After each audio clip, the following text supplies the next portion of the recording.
તમે તો તમારાની ચિંતા કરો કે તમે જે કોંગ્રેસની વાત કરો છો એ તમારા કોડીનાર તાલુકા કોંગ્રેસ અત્યારે ક્યાં છે અને જ્યાં છે ત્યાં શું કામ છે?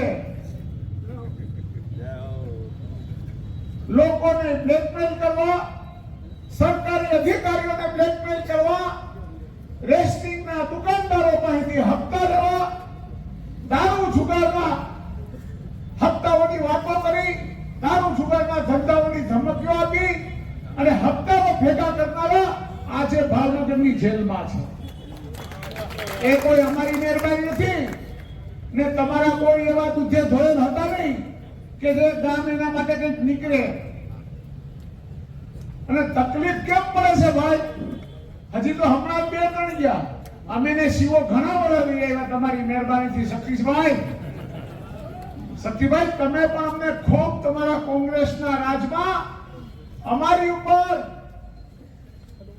જ્યારે હું એક ખેડૂતના દીકરા તરીકે કોડીનારથી મારી વાડીએ પાણીની પાઇપલાઇન લઈ જતો હતો ત્યારે તમારી કોંગ્રેસની સરકારે મારી ઉપર ટાડાનો કેસ લગાવ્યો હતો, જે ભારતભરમાં પ્રથમ મારી ઉપર લાગ્યો.